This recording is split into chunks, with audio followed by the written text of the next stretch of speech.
So I've done some research about you today, and how you used to be a quant, and sort of how eventually you founded CrocSwap, which now is called Ambient, and sort of, well, it's a big decision, right? To go out there and make, sort of build your own thing. But bef- I messed this up. I No messed the worries. intro up. I messed the intro up. What I really wanted to ask you was about toxic flow, because I read a lot about, sort of, I watched a few of your interviews and read a lot about also the sorts of things that you talk about. And one thing that you kept mentioning is toxic flow. And Yeah. so, from my understanding, this is sort of when Mev people and quants find that little edge and they steal it from LPs. But you also talk a lot about how you fix that, and I don't really fully understand how you fix that. There was some talks about reputation system, about all sorts of other things. Sort of, how do you prevent Mev in practice at CrocSwap, now Ambient? How does the reputation system work? How do you even identify or even define toxic flow? Because maybe my definition for it is not really correct. Yeah. Yeah, no, that's a good question. So yeah, I think right, like toxicity or toxic flow is something that you see quants are often like obsessed about, and then to a lot of people in the market, it's kind of invisible. But right, like why are quants so kind of obsessed with this thing that's almost like if you're just looking at it, right, you look at a chart of a stock, you can't see how toxic is the flow on it. So Fair. like that's probably the first question. Like why are people like why do quants care so much about it? And I think all right, like to take a step back, a lot of like right, like kind of build intuition around it. A lot of it comes to like or saying like I don't want to be a part of a club that would have me, right? So like when people are trading, especially when they're trading very actively.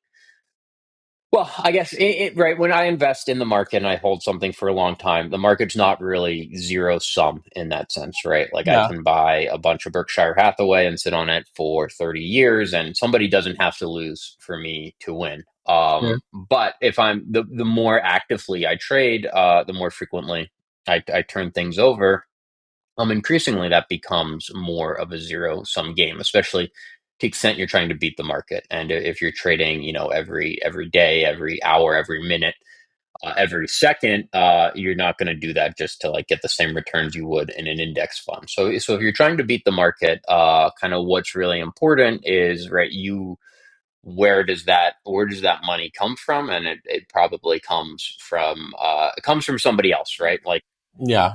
in the sense that somebody else has to lose at least like in dollar space relative to you winning. Now, somebody can lose for various reasons, right? Like people have different risk profiles. Right. There might be right. Someone might want to put on a hedge, right? Like I buy insurance for my insurance company. I'm losing in a statistical sense because I'm paying more for fire insurance on my house and the chance my house burns down. But that's okay because like it offloads a risk. But right, like in general, like somebody has to lose, somebody has to win, and lose might be a little bit of a loaded term, but they still have to lose. So what toxic flow kind of measures is how much is the person that I'm trading against, how much of an edge do they have, how much are they, how frequently do they win, do I think they're going to be like a winner or a loser? And obviously I want to trade against people who don't have a ton of edge, because if I'm trading against people who win very consistently, I'm probably not going to win, or it's going to be a lot harder, right? So analogy might be poker, right? Like a lot of people in crypto are kind of former poker people, Yeah. and anybody would know I'd much rather play a hand at a table filled with a bunch of amateurs than I'd rather Fair. sit at a table filled with poker champions.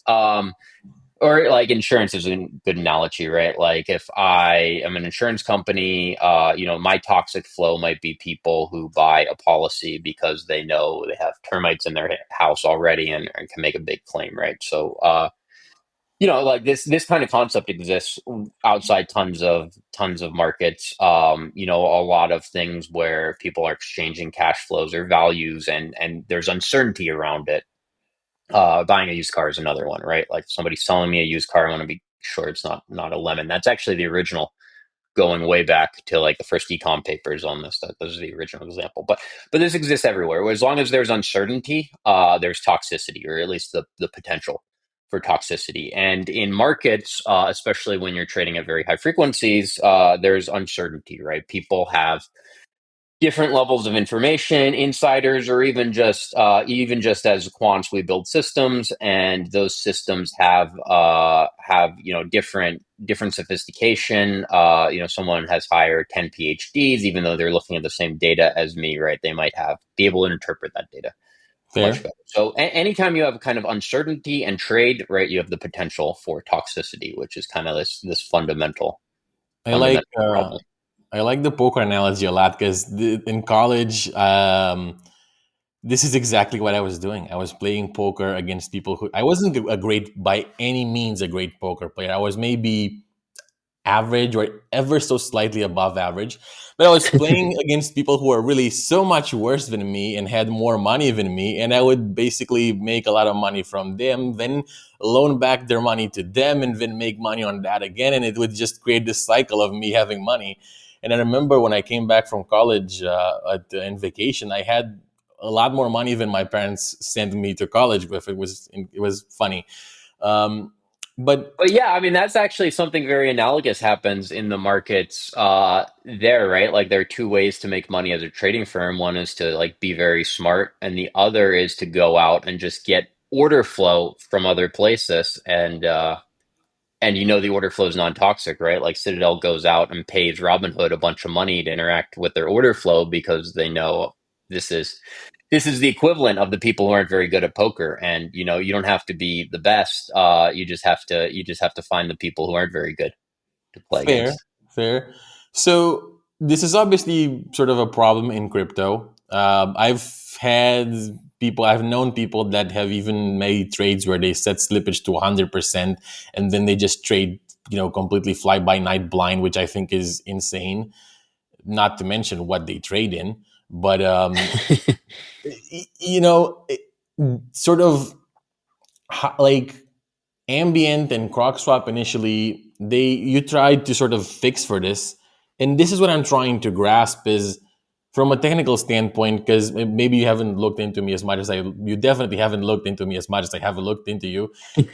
But I'm a software engineer by trade as well. I've been for a few years now, and I struggle to think and to imagine how you figure out if a trader right now who's placing a trade is actually never a quant or a toxic guy who's trying to take advantage of that edge. How do you do Yeah, it? so I mean, Not like, I mean, not the simple answer. Like, the unfortunate answer is there is no silver bullet. If everybody came up front and told us, hey, yeah, if we'd telepathy and we could peer into everybody's head before they did, then yeah, obviously we could know. But like anything, whether that's on chain or off chain, like, these things are just statistical. So we know certain properties of traders who come in. The big one, even just at different times of day, at different times of the markets, yeah, talk more toxic certain times of day, less toxic other times of day. And the reality is you can't eliminate the toxic flow. What you're mostly trying to do is get them to pay, especially in an AMM context. You're mostly trying to get them to pay something closer to their fair share. So somebody comes in and has 1% of edge, and they're only paying 0.05% to the liquidity pool. That's not great, right? And maybe they're not going to pay the full 1%, but if you can charge 0.3%, that helps LPs out, right? So perfect's kind of the enemy of the good here. fair. So Yeah, I mean, the reality is like different times, and when the market's more volatile, that's also right. Like you just kind of Yeah, get more toxic flow at certain points. If the market's not trading much and a trade comes in, like the guy probably doesn't have much edge just because there's not much edge total there. So like a lot of it is just based on time and based on market statistics, and you're not even slicing up your traders; you're just slicing up certain people. I mean, other things you can do, right? You can look at the profile of certain traders or where things are coming from. So, a common one is like the MetaMask, or certain order routers. Like if stuff comes through the MetaMask the swap router, that's very, very rarely toxic flow because, yeah, as right, you or right, your listeners probably yeah. probably know, right? MetaMask charges a very high fee. So the guy who's just trading through MetaMask and paying this fee unnecessarily is probably not the most sophisticated trader in the world. So that's another thing. The other thing is like urgency, right? People who want to trade quickly, people who want to trade quickly usually are more likely to have edge, right? Sometimes they're just impatient, but usually somebody who's patient probably doesn't have like, he's not trying to arb the price of Binance or something. Sure. So right, like if someone's willing to, take an arbitrary delay for a certain reason, put their trade into a box and wait whatever a few blocks, right? You can usually offer like that person a better deal. But yeah, the reality is it's difficult, and so like our existing stuff like we have in AMM, some of people will know we're building like a perps dex that's closer to like probably like a traditional order book, and we can kind of we're doing that on like a faster chain, Fogo and like kind of higher scalability. So we have a lot more like tricks there. We can integrate a lot more like external signals, but like at the end of the day, kind of like what it is you're never going to do it perfectly. But you just start thinking about like what are credible things to start, segmenting up your space and charging people, charging the toxic flow more and the non-toxic flow less. Fair. We'll go into Fogo in a bit because I know I've seen from reading about both that they're very tightly interlinked, at least in terms of the vision behind them.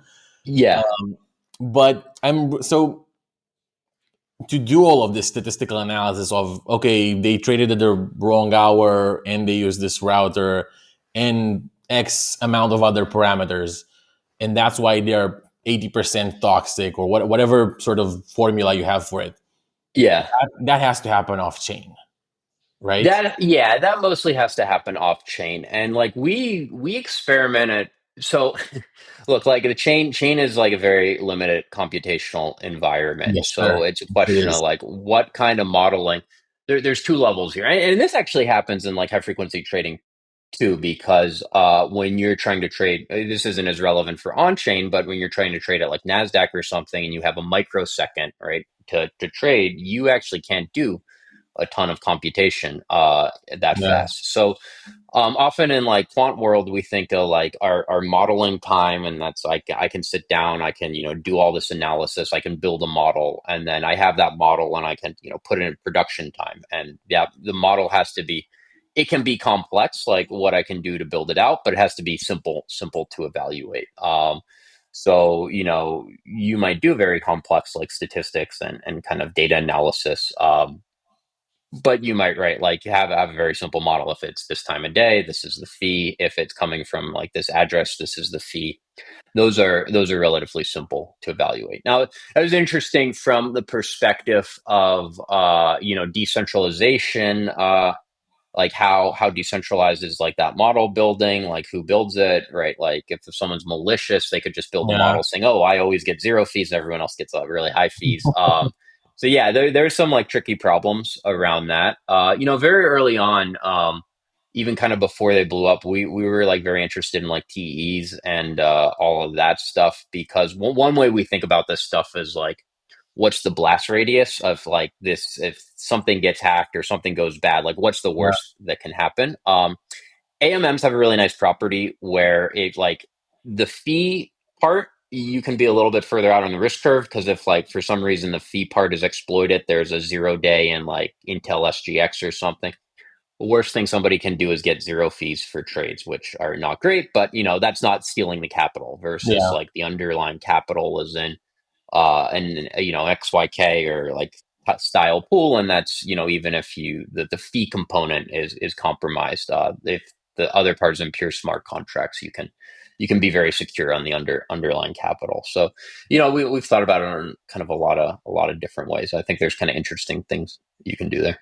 The sort of the problem that I find, and this is also because I didn't have enough time to obviously look into the actual contracts or anything super deep, but is so you have the model, you have the backend, it figures out, okay, this person is toxic, but the trade happens directly with a smart contract, doesn't it?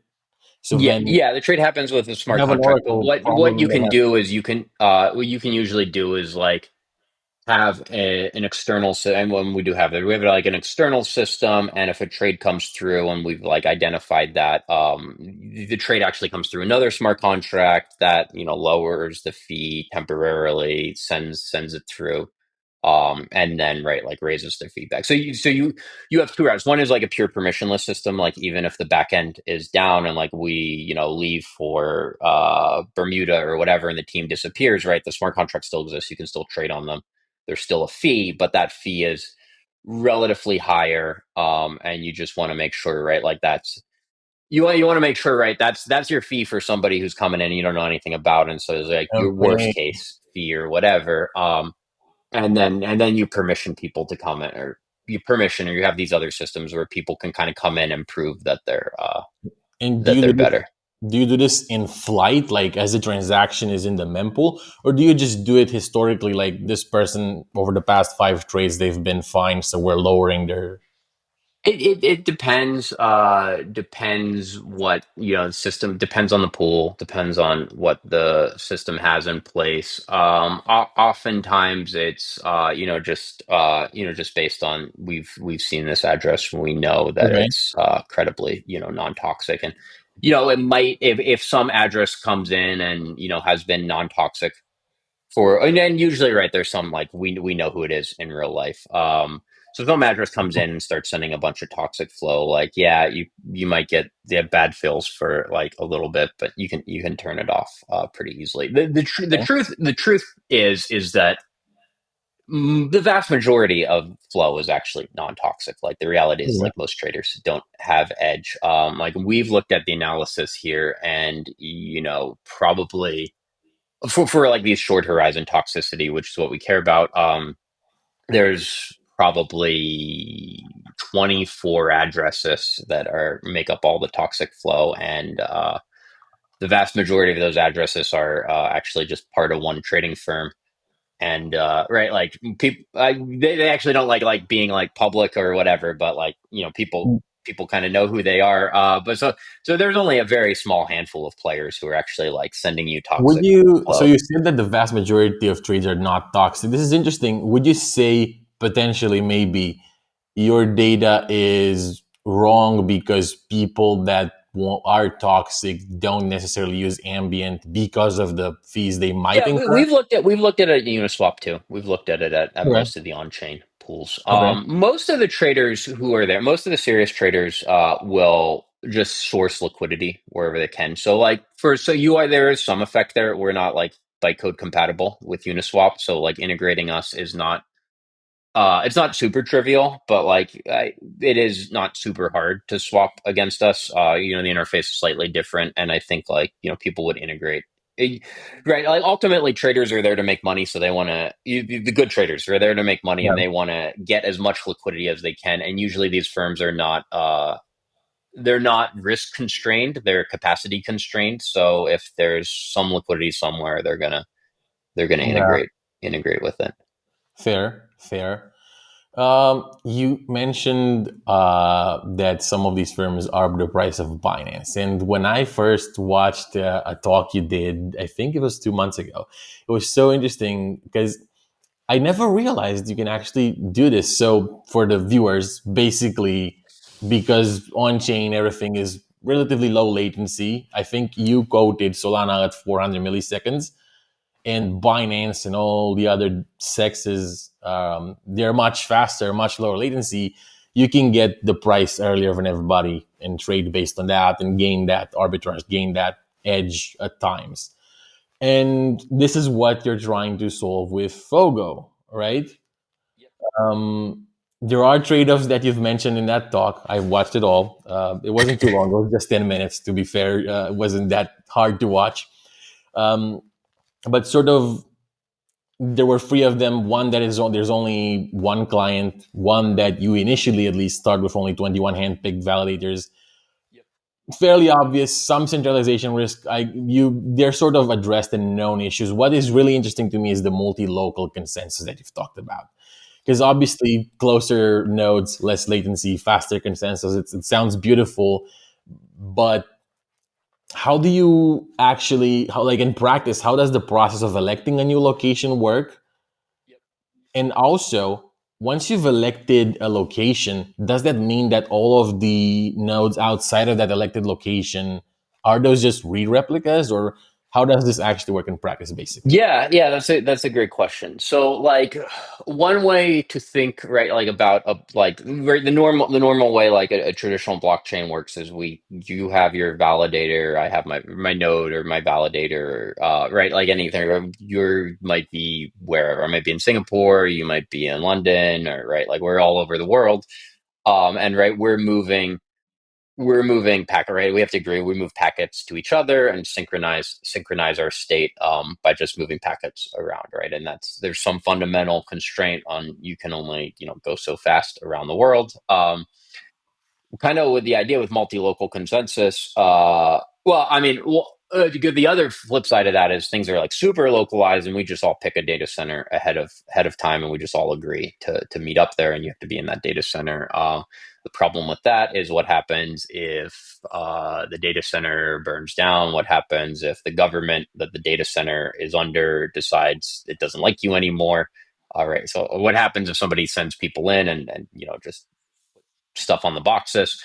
Right. So that comes with its own trade-offs. But like the reality is like going back to like the Binance thing, the reality is like latencies, and like we've seen this from our research, like very consistently going back years, is that latencies are like very tied to market quality, because the reality is that price discovery happens at Binance. Binance is much, much faster. If prices move at Binance and they don't move on chain, and the longer they don't move on chain, the more of a free lunch there is for kind of these high frequency Yeah. takers or whoever's there, and you can filter them out, but like it's not perfect. And so this is, Ethereum, you have 12 seconds, but even like L2s are, 1 second. Solana is 400 milliseconds. So this is like latencies are very, very important. And I think the reality is that people will trade off centralization for latencies, at least for like the on-chain markets. Maybe not for like sovereign money, but if you're going to have, on-chain DEXs, like I think, right, like it's undeniable, Hyperliquid's been very successful, even though like it makes this trade-off. So, right, like multi-local consensus is how can we get this with kind of being as relatively decentralized as possible? And the idea there is, yes, we all agree to meet in one place, but the chain's not permanently tied to that place. And it's very easy if we decide we don't want to be in that one place anymore. So instead of moving packets, we just move our boxes, right? Because like things are virtualized, servers are easy to stand up nowadays. Yeah. So we don't have to move our packets to each other. We can just move our boxes close to each other and run consensus there. And then, for whatever reason, if consensus stops working there, we can move to another place. We can actually just move back to global consensus if we want. So you build the protocol so things are very flexible to move around. So yes, there are centralization things, but it's actually even the boxes themselves don't actually have the true private keys of the validators. They have delegated keys. So consensus is in Japan, and maybe you don't trust the Japanese government, and you're worried they might come in and steal your key or cold boot your box.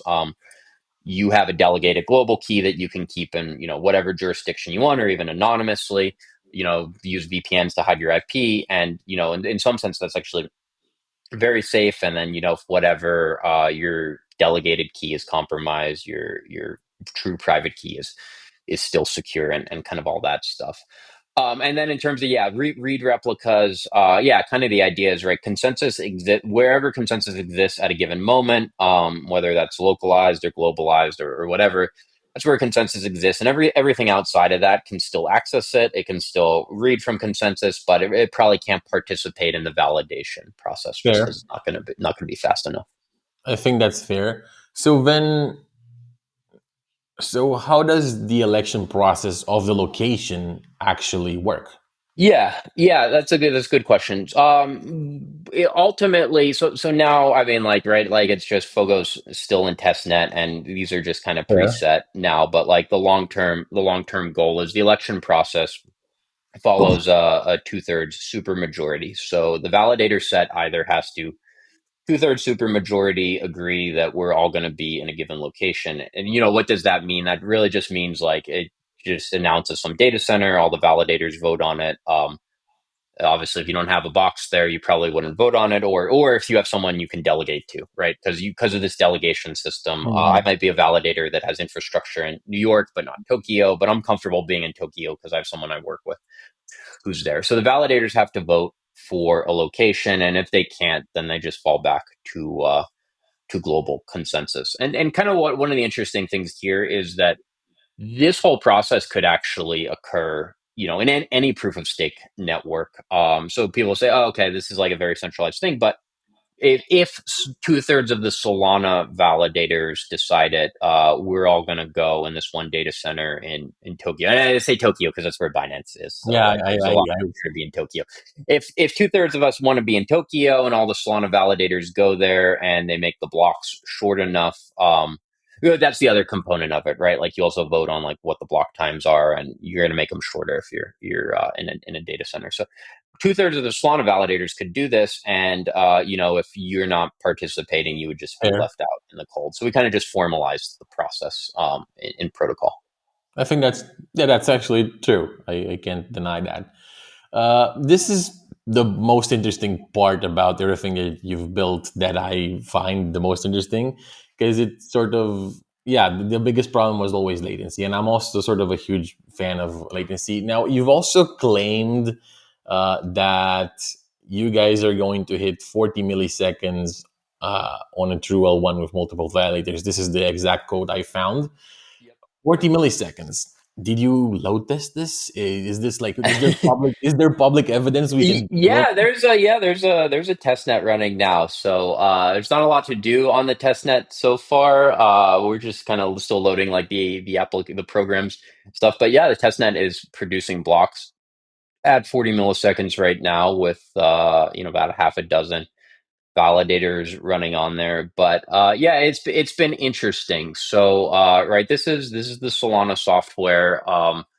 And so it's right, like the software is kind of tuned to run at 40 milliseconds. I think we can actually go faster than that, but we're playing it safe for now. I believe we can actually go a fair bit faster. But yeah, true L1s, blocks are produced, they're being voted on that quickly. But yeah, it's been an interesting problem. You learn a lot actually when you go into the software, and there's assumptions where things will assume that okay, we have X amount of time, or things are hard coded in various ways, and it's a big code base, right? Like the Solana clients. Yeah, The most interesting thing is like even the voting. Like in Solana, like the votes get forwarded to the next leader, and with 40 milliseconds, it's actually not enough time necessarily to know that the next leader is going to receive them. So you've had to play with stuff where the votes have to go like a couple leaders forward. But yeah, they are being produced now. There, some challenges around like kind of finding all these things, but yeah, it's working right now. The network. sounds really cool, and I will look more into it, see what gets built, and sort of try to play with it as well on my own time. But sort of to go back to when I flundered and messed up my intro, you left being a quant, you left being a mev, which I imagine is profitable, and you left it to go build your own thing, which you're building amazing things with sort of the vision of making on chain trading. I would like to say that in a certain sense, you've turned against your old guild of quants Yeah. and mev guys. Eh, how did it happen? How did you make the decision? I can imagine it's not even an easy decision, especially if you're coming from a good uh, profit per year as a quant, and then to go into this, you don't know if it's going to work. you're Yeah. also again totally turning the tables. It's a weird decision. How do you Yeah. how did that happen? And you know, Yeah, yeah. I mean, it's interesting, right? Like there's a difference. Trading's very interesting. It's very like a very interesting game. But ultimately, it's a game. It's kind of like being a, what? It's most like the difference between owning an NFL team and being a quarterback, or owning a sports team and being on a sports team. If you're on a sports team, every season you reset, right, and you have to win, and that's kind of what being a yeah, trader's like. So if you win the year before, it's not right. It's tough competition. And so, if you own the team, then you still have to like provide a good service and whatever, but you have a franchise. So like if you have a product, if you have a business, if you have exchange rate, you have a franchise. And so that was somewhat appealing. It's also, as a trader, there's only so much you can do, and you have to work within the system, the rules that are created. So I think, like, I spent a while, like 10 plus years as a trader. But right, you start getting ideas, and you start wanting to like scratch that itch, and you say, okay, this is a good system. I can do this. But you know what? If like we tweak this, if we change this rule, like that'd be pretty interesting. I wonder, like, would that make the system better? And if you're just a trader, you can't really do that. If you build something, you can actually. People might not show up, they might not like the rules, but at least you can try them out. So I think like you just kind of you get these itches over time that you want to scratch and test out. fair, fair. I also have a lot of itches, but I'm trying to sort of establish myself more stably financially before I scratch. Yeah, yeah, no, I mean it makes obviously makes a big difference. Trading is a good career, for sure, compared to being an entrepreneur. Okay, that's actually very interesting, and I would say even a hot take. Because if you look at data about traders, you very quickly realize that most of them lose money. I guess I should say being a trader at like in trading firm world is a good career. So actually Yeah. using stuff like Bayesian statistics and whatnot. Yeah, the other thing about like high frequency trading is that you don't actually take a ton of risk. So like like traditionally what we think of like our like crypto trader, like traders who post charts and stuff. They take a lot of risks. They go up and down. They have big P&L swings. Like if you're a high frequency trader, even like a big trading firm, like a lot of these trading firms actually never lose money like any single day. They're just kind of there to like pick up these small arbitrage opportunities and consistently make money over time. So it's actually more just like punching a clock or something rather than being like a big taking a lot of risk. I've recently read Bayesian statistics the fun way, and I have two more books on sort of the topic. So like, this is why I find it so interesting, and I'm smiling over here like a dumb kid. I have two more books: option market making and option volatility price in pricing.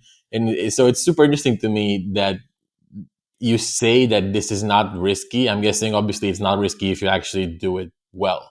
Um, we're at about 30 something minutes in. If you want to no, stop, we can stop. If you can No, still no, no. go, I'm sorry. My son was just banging on the door. oh, don't No, worry about it. I have no. I'm actually open and happy to keep talking. Sounds good. So it's sort of super interesting that you say this is not risky because I obviously don't know as much about the field as you, not Yeah, even close. no, I mean, that's interesting. Why is it not risky? There are different, and there are different levels, but it's actually what's interesting is most trading firms out there are trying to increase their risk.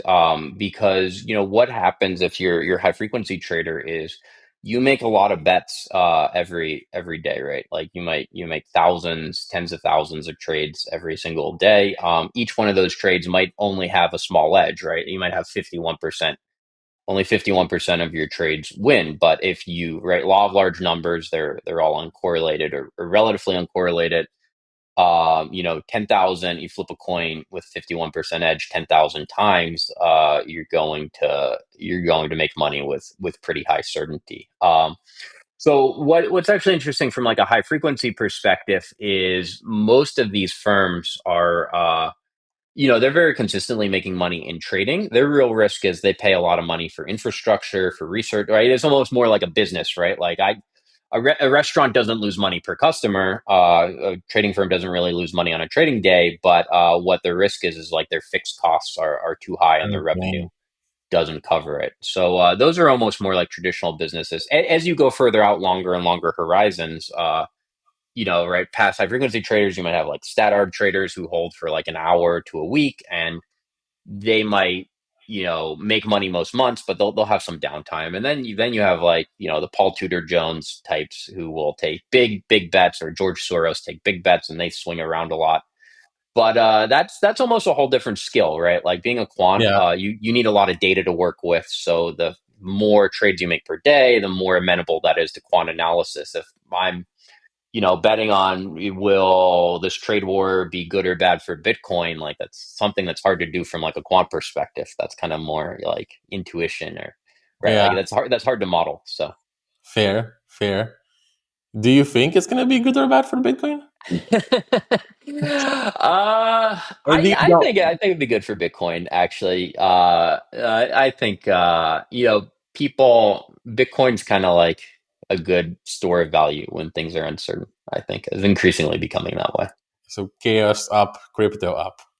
Yeah, it seems like it, at least past few days so far. Okay, okay. It's true. Initially, it went down. I was hearing about, so I sort of do tech recruitment on the side, Mhm. software engineer by day, tech recruiter by night. And as soon as they hit, hiring freezes. A week or two in, we're back to happy times. What happened? Weird. It's strange. Everything is just, I think, a lot based on Fed liquidity, all that stuff. So it's like that can turn on a dime. Fair, fair. I have a few more questions for you. One of them you've sort of already answered. I wanted to ask you if you've grown, or maybe you haven't actually answered. So, have you grown disillusioned with quant and mev since you now call it Yeah, toxic and you've moved I, away I from would it? say disillusioned. But I think a lot of what people who make money in quant or mev or these types of things, a lot of the revenue, like they're still necessary. You need efficient markets, you need liquid markets, and somebody has to participate and like make that happen. Right. Even sometimes there's more buyers. Like a lot of like what quant firms do is like comes down to when there are more buyers than sellers, right? We're there to like step in and make up that difference, whether that's as a market maker, kind of a more sophisticated like stat arb thing over longer times. But like we when there's this natural imbalance, like we step in on the other side, which is important to stabilize the market. I don't think anyone can deny that, over the past 25 years, as markets have become more electronic, trading costs have obviously gone down a lot. Like a lot of things you look at, like market efficiency, whether prices are like have these weird spikes, like those things are all have improved quite a bit. So I don't think anyone can deny that like system works pretty well. It really works well compared to kind of some of the systems in the past. The dealer systems, I think, had more corruption.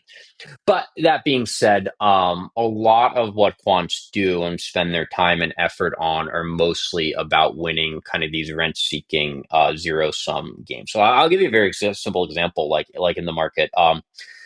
Order books, right? Like, and this is like, well, I'll go back and forth on order books, but like one reason I'm not always as enthusiastic about order books as other people is oftentimes like the most profitable strategy is just when the price changes, I'm the first person at a given price level. So in the queue, right? Because it's a first in, first out system. If I'm the first person to put my quote at a given price, I'll always get filled. Those fills tend to be less toxic because they're not conditional. Like someone at the back of the queue gets a lot more toxic flow because those tend to be big trades and move the price and whatever. Someone at the front of the queue gets very favorable order flow. And so that's not really a hard strategy. Since someone doesn't really, that's just a fast strategy. My systems have to be super efficient, faster than your systems. And you making your systems 100 nanoseconds faster doesn't really make the market any better. So that's just like this war. But like that would be a great strategy. If you could say, you could be at NASDAQ and always be the guy at the front of the queue. That's $1 billion business right there. So a lot of what quants do are just fighting these zero sum wars, and that's fine. Like I don't think it like makes society worse off. Like the athletes do the same thing. If I'm the best NFL quarterback, like it probably doesn't make the entertainment much better than if I wasn't there. But right, like there are alternative systems where you can redirect some of that capital and like expenditures from fighting for stuff that doesn't really make the market better to doing something more productive, or at least like offering better prices. Or the cool thing about AMMs is like a lot of these returns you get from providing liquidity, which have always gone to trading firms, now get to go to like ordinary people, and that's a return stream that's probably better for like ordinary people and ordinary users. So yeah, disillusioned. I wouldn't say disillusioned, but I would just say that, right, like I think the reality is like existing systems, or probably any system, but like existing systems, there are a ton of things that don't really add a ton of value. And if you start thinking about them, right, you start thinking, okay, how could we, tweak that and kind of make it work better for people? That's about quant, but what about mev? Because it's sort of different. It's not the Mev, same okay, thing. Mev. So I mean, not all Mev is traded equal. Right, there's a wide spectrum of different Mev strategies. I think the worst type of Mev is a lot worse than the worst type of quant stuff, right? You have like the front running, the Yeah. sandwich attacks, and like that just doesn't exist in TradFi. Number one, because it's illegal, and Yeah. number two, because when you have centralized systems, the CME isn't going to tell some exchanges, even Binance isn't going to tell your trade before like your trade goes on the order book, or at least like you hope they don't. So you have centralized systems who kind of like set rules down. Decentralized systems, you can kind of see information before it lands. If you're watching the mempool, all kinds of other stuff. So the most abusive Mev is it's not like quant, like the stuff I was saying about quant, where it's Yeah. just a zero sum game. It's definitely a negative sum game. It makes the market like much much worse, right? Like it's almost probably close to theft. Without getting too much into that, right? So it's like the worst Mev is pretty bad. But right, like a lot of Mev is also like quant types, though arbitrage between the between Binance, like we were talking about arbitrage between Binance, or even between different pools, right? Like those prices are out of line, somebody has to put them back in line. And that person, if the price of the pools are fixed, somebody's going to get that profit one way or another. Yeah. Ideally, if you have a better system, you would charge that more, and more of that would go back to LPs. But absent a system like that, if you just have a fixed fee pool, like that profit's going to accumulate to somebody. So it's also like a zero sum game, Or worse, as you said earlier. or worse. I mean, yeah. I think the reality is some of the Mevs that, right, you need people liquidate loans and stuff like Yeah. that. But like the competition, or it's a necessary function, but you get into this very intense competition that doesn't really serve users. Fair. Yeah. So you try to prevent that mainly by lowering latency and by reputation system. Is there anything else out there in either Ambient or Fogo that sort of tries to prevent MEV or these sort of things? Yeah, so Fogo is really interesting because we can play with more stuff, and because the timing is so short. What we will have on our system there is we'll be able to integrate like external pricing systems. So, if you're trading BTC, we'll be able to pump in through the Oracle at a very low latency what the price is of BTC on Binance, and even below 40 milliseconds. Because the Oracle is also, we're co-building this with like the Pith team. So the Oracle is going to be very integrated into the chain itself, as well as Ambient. So what we can do is we can, and the cool part about Pith is you actually have trading firms reporting into it. So like they're incentivized to give good prices. So the cool thing you can do is you have a notion, right? Because a traditional order book, you don't know what the true price is. I'm trying to hit you when the price moves. You are trying to move your quotes before they move away. if you have an oracle that's like fairly accurate, though, you can start doing stuff like you can have liquidity that's pinned to the price of the oracle. And you can say, or you even subparts of the oracle, right? Like I can say, like I know this reporter is very accurate.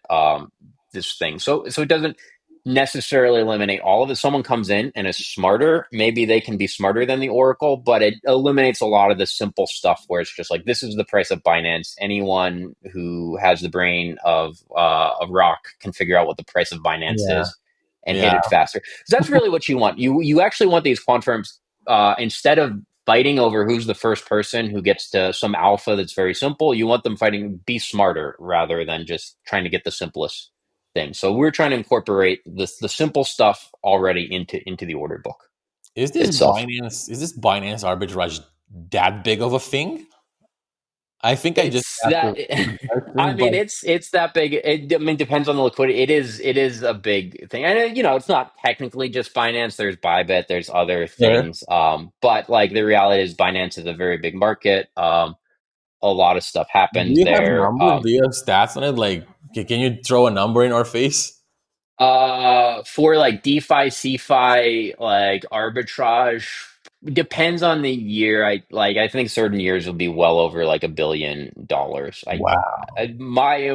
Yeah, I think the top trading firm made over 1 billion just itself in 1 year from this. So Wow.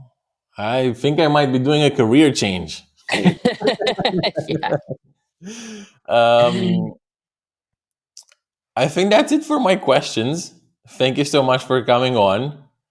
Thank Um, you. Had a lot of fun. These were great questions. I really enjoyed thank you. talking. Thank you. I try to ask half decent questions as much as I can. No, this is great. Thanks for all the research. This was, yeah, really well informed. Thank you.